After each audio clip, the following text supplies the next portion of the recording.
I walked my son out of his own birthday party because my mom brought a cake with the wrong name on it. She shrugged it off as the same thing, and later blew up over a Facebook post I made with the replacement cake. Now half my family thinks I humiliated her. My mom isn't speaking to me, and I'm wondering if I overreacted. I'm 38M, my name is Harry. My wife Mia is 36F, and we have one kid together, Jason, who just turned 11. We've been together since our early 20s, and for the most part we're boring, stable, suburban people.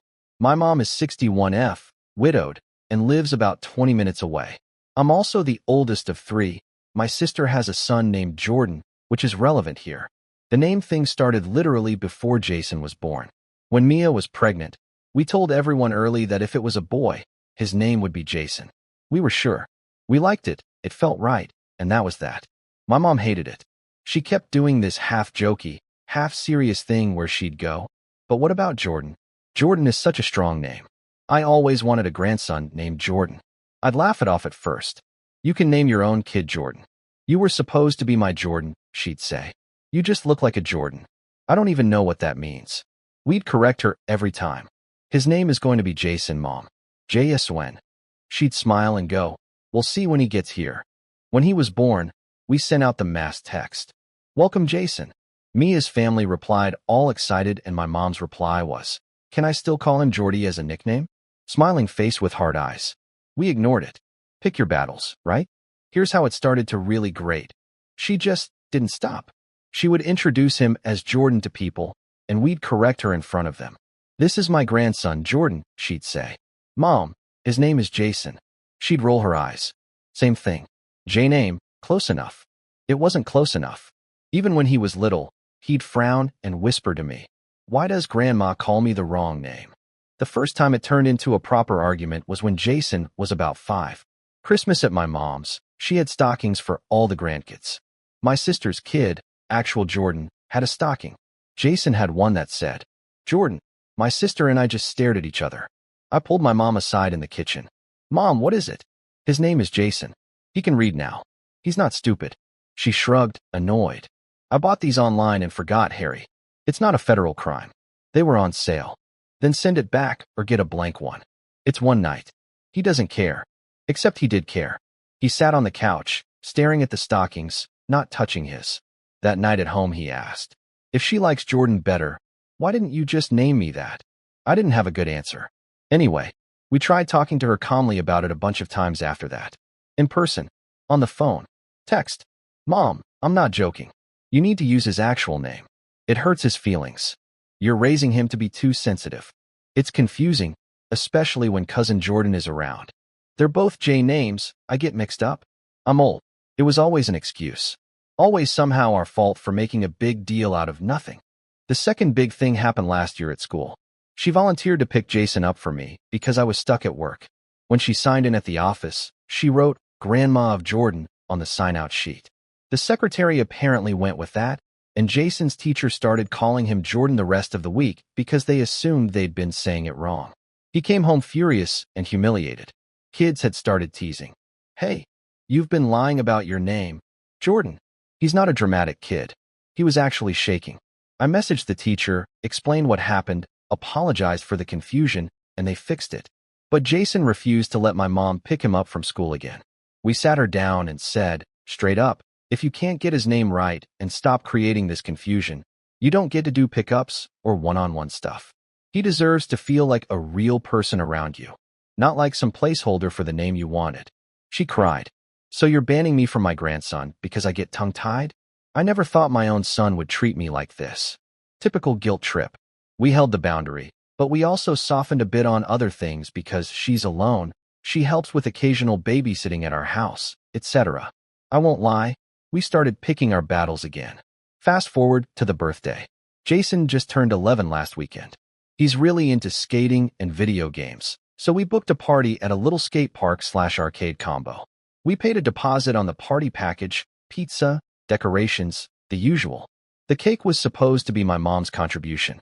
She insisted on it. "I'll handle the cake," she said months ago. "Grandma's privilege. I want to do something special for my boy." I literally texted her. "His name on the cake is Jason. Please triple check the spelling." She reacted with a thumbs up. I even sent, "Not Jordan, Immersive." She wrote back, "Haha. I know, relax. Party day. Kids are skating. Mia's doing head counts. I'm running around refilling pitchers of soda." The bakery delivery guy arrives with this big, fancy box. Everyone gathers because, cake time. They open the lid. "Happy 11th birthday, Jordan," in huge blue letters across the top. I swear I felt my whole body go hot. Jason just froze. The kids around him started reading it out loud. "Who's Jordan? Did they spell your name wrong? Dude, isn't that your cousin?" Jason didn't say a word. He just stared at it. His face went from excited to blank in like 2 seconds. I looked at my mom. She was standing behind the kids, smiling like nothing was wrong. "Mom," I said, trying to keep my voice low. "What's this?" "What?" she said. "His name," I said, pointing. "It says Jordan." She shrugged. "Oh my God, Harry, really?" "Same thing. They probably misheard me on the phone. It's not that deep." "You didn't notice when you picked it up?" "I didn't pick it up, they delivered. I've been busy. The kids don't care. It's cake." Jason was still staring at it like it was written in another language. Mia put a hand on his shoulder, and he flinched. I leaned down to him and asked quietly, "Hey, bud, you okay?" He whispered, "I told everyone this party was for me." Something in me snapped a little. I straightened up, turned to my mom, and said, "We're going out for a bit." She frowned. "What are you talking about?" "They're about to sing." I took Jason's hand. "Let's go, buddy. Grab your hoodie." Mia looked at me wide-eyed. "Harry, I'll be back," I told her. "Keep them playing, cut the pizza, do something. I need to fix this." My mom laughed. "Fix what? You're making it worse. Stop being dramatic." I ignored her. Jason walked out with me, head down, while the other kids watched. I know it was awkward. I know it looked like I was storming off. But standing there and pretending the cake was fine felt worse. We got in the car. Jason was quiet for a few minutes. Then he said, in this very small voice, "Why does she hate my name so much?" I had to blink a few times before I could answer. "She doesn't hate you. She's stubborn and stuck on what she wanted. That's not your fault. Everyone else gets it right," he said. "Even my teachers. She's known me my whole life." That hurt more than anything. There's a really fancy bakery about 10 minutes from the skate park. I called them from the car, fully expecting them to say no because it was a Saturday afternoon. I explained the situation fast. "Kid's birthday, wrong name on cake. Please, for the love of God, help me." They said, "We have some pre-baked sheets and can do a rush custom, but it'll be expensive." "How expensive?" I asked. "Base is $300, rush fee, decorations, custom lettering. With the design you're describing, probably around $600 to $700. I looked at Jason in the passenger seat, hugging his hoodie, trying not to cry on his own birthday. "Do it," I said. "Put 'Happy Birthday, Jason' in big letters, with the skateboard design. Whatever you can manage." Final total, $680 with tax and a couple of last-minute cupcakes while we waited. It's a stupid amount for cake. I know that. But standing there with my card in my hand, it felt like the only way to shove the universe back into alignment for him for one day. We waited in the bakery for about 45 minutes. Jason watched them through the glass while they piped his actual name on the cake. At one point he said, "You don't have to spend all this money just because Grandma messed up." I said, "I'm not doing it because she messed up. I'm doing it because you matter. Your name matters." He nodded and didn't say anything else, but his shoulders unclenched a little. While we were waiting, I did something petty. I won't lie. I took a photo of the first cake that said Jordan. Mia had sent it to me, and then a photo of the new one with Jason in bright blue letters. I put them side by side in an Instagram/Facebook post. Caption: "When you matter enough for people to get your name right." I didn't tag my mom. I didn't write "My mom did this" or anything. But everyone who knows us knows the story. My username isn't private. I hit post without thinking too hard. So yeah, we got back to the party with the new cake. The kids actually cheered when they saw Jason on it. A few of his friends were like, "Oh, they fixed it." One of them joked, "Dude, you got 2 cakes. You're lucky." Jason smiled for the first time since we sang. That was worth every cent to me. My mom, on the other hand, looked like she'd sucked on a lemon. "What is this?" she hissed when I set the cake down on the counter. "A cake with my son's actual name on it," I said. "You embarrassed me," she said. "You stormed out of your own kid's party, you're overreacting. And now you come back with some overpriced thing like my cake wasn't good enough." It wasn't about good enough, I said. It had the wrong kid's name on it, Mom. Oh my God, you are obsessed, she snapped. I paid good money for that cake. You could have just scraped the name off and repiped it yourself. He's 11, I said. He can read. He stood there while everyone asked who Jordan was. I'm not scraping his identity off with a knife while he watches. She rolled her eyes and walked away muttering, Unbelievable. We sang with the new cake. Jason blew out his candles. He looked happy sad, but mostly okay. That was my goal. The actual explosion happened later that night. After the party, Mia and I were cleaning up at home. Jason was in his room, FaceTiming his friend, showing off his presents. My phone started blowing up. First a text from my mom. Wow. When you matter enough for people to get your name right. Really? You want to publicly shame me over one little mistake? I hadn't even thought she'd see it that fast, but of course one of my aunts had already liked it and commented, Happy birthday, Jason. So it was clearly on people's feeds. Before I could reply, there were messages in the family group chat. Mom. Apparently I'm such a horrible grandmother I can't even buy a cake properly. Guess I should just stop trying. My aunt. What's going on? My sister. Mom. You did put the wrong name though. Mom. I got tongue-tied once and your brother ran off, spent a fortune, and blasted it to all his followers. Over a child's name. I've raised 3 kids. Excuse me if I mix up a J name once in a decade. I replied in the group. It's not once. We've been asking you for 11 years to use his actual name. Today was his birthday. You knew how much this matters. She left the group chat. Like literally left. Then she started posting these vague Facebook statuses. Some people forget who sacrificed for them the moment they have their own families. Good to know a cake means more than 60 years of being a mother. People started commenting with the usual, you're a great mom, and don't let anyone make you feel bad. You know the type. My cousin DM'd me. Dude, did you really walk out of your kid's party and blast your mom on Facebook over a misprinted cake? I told him the whole backstory.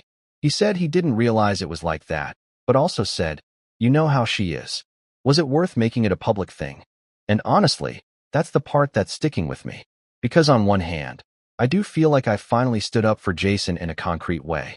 I've seen posts on here about parents who make one kid feel invisible on birthdays and holidays and the damage that does. And I've always thought, I don't ever want my kid writing that about me. On the other hand, I know I escalated it by posting that caption. I could have just bought the cake, said nothing, let the moment pass. I turned it into a bit of a statement. 2 days later, my mom called Mia instead of me. According to Mia, the conversation went like this. Mom, you need to talk some sense into your husband.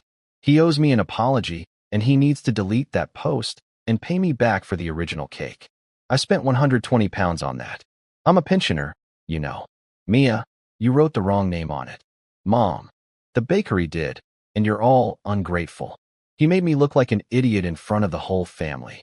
Mia, Jason was hurt. That's the problem. Mom, oh, he'll survive. Kids get over these things. Harry is raising him to be fragile. Mia, I'm not asking Harry to apologize for fixing it. I'm not going to tell him to take it down. Mom, then don't expect me to help with birthdays or holidays anymore. I'm done walking on eggshells around that boy and his precious name. Mia told her, okay, then don't, and hung up. Now my mom is apparently telling everyone I weaponized social media against her, that I humiliated her publicly, that I stole the spotlight from my own kid's party to make a point. Meanwhile, Jason has told me like 3 times, I'm glad my cake had my name on it, and is already planning what he wants on next year's cake. Money-wise, yeah, $680 hurt. That went right onto my credit card. Mia and I had a talk about it after Jason went to bed. She said, I agree with what you did. I'm not thrilled with what you spent. That's fair.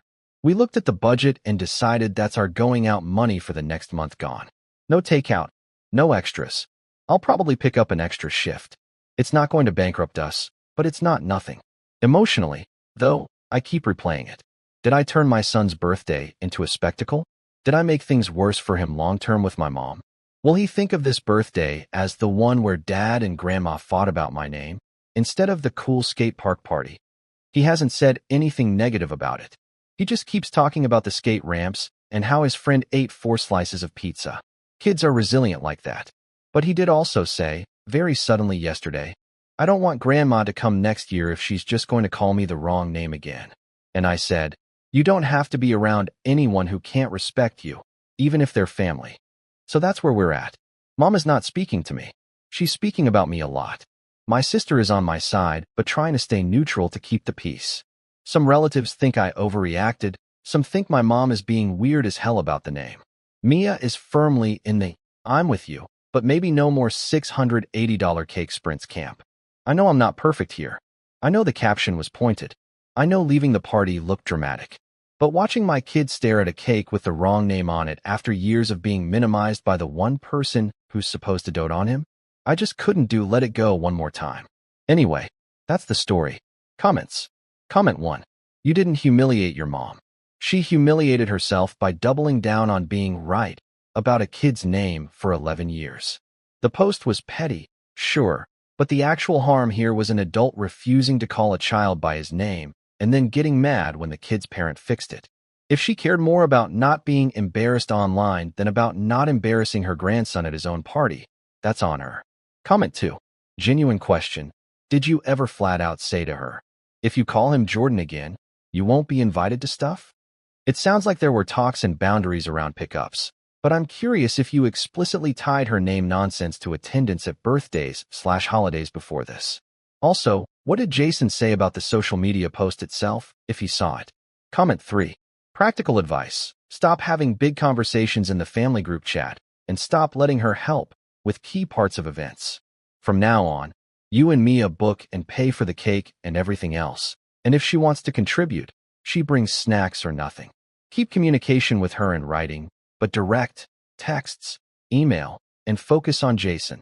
If you can't call him Jason, visits will be limited. Then follow through. No more hoping she'll magically get it. Comment 4. I grew up with a grandma who insisted on calling me by a nickname I hated because it's what she wanted. Everyone else treated it like a cute quirk. I still remember that feeling of they all think her comfort matters more than who I am. The cake thing wasn't about sugar. It was about telling your kid, loudly, "I see you." That matters way more than keeping an old lady happy on Facebook. Update. Jason did see the post in a roundabout way.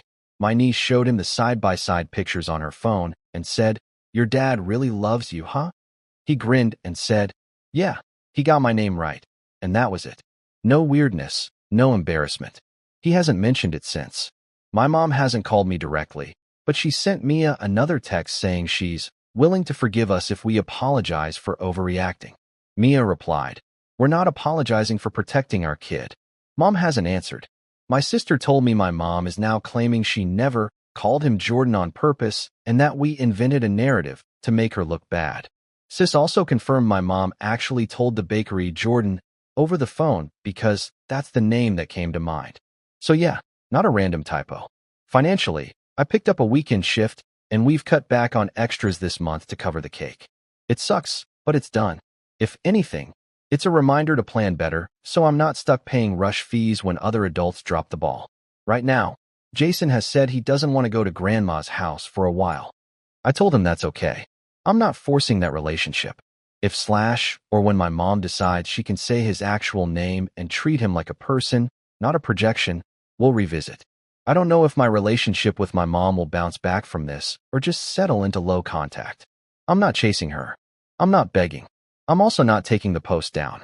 It's already out there and, honestly, it's one of the few times I feel like I very clearly chose my kid over the family guilt machine. For now, Jason's happy. His birthday is a good memory for him, and that's my line. This story reveals a pattern so common it's almost invisible.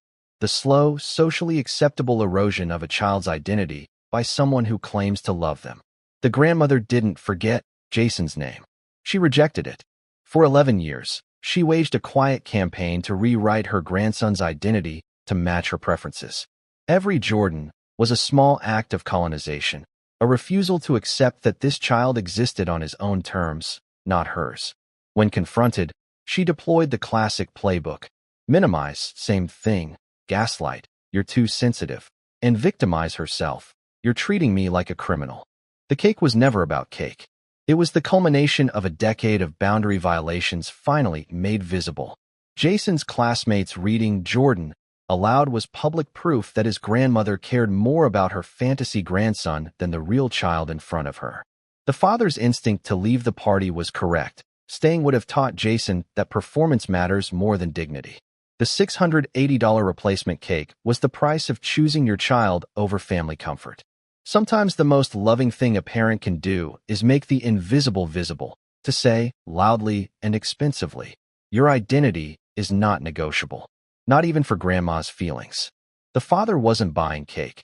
He was buying proof that his son's reality mattered. The social media post was petty. It was also necessary. Families like this thrive on private dysfunction and public denial. The grandmother could call him Jordan for years because it happened where no one was watching. The moment it became public, two cakes, side by side, the denial became impossible. The grandmother's meltdown reveals the truth. She was never confused. She called the bakery and said, Jordan, because that's the name she wanted. When caught, she blamed everyone else. This isn't dementia. It's narcissistic entitlement dressed as grandmotherly affection. Jason's quiet statement, I don't want grandma to come next year, is the real resolution. He's learned his parents will choose him over social pressure. That's worth more than any peaceful relationship with someone who refuses to see him. The moral, love without respect is performance, not protection. The grandmother wanted the relationship on her terms only. When forced to choose between her fantasy and his reality, she chose fantasy and blamed him for the loss. The father showed his son that identity isn't up for family vote, that boundaries matter even when costly, and that sometimes the most radical act of love is refusing to pretend everything is fine.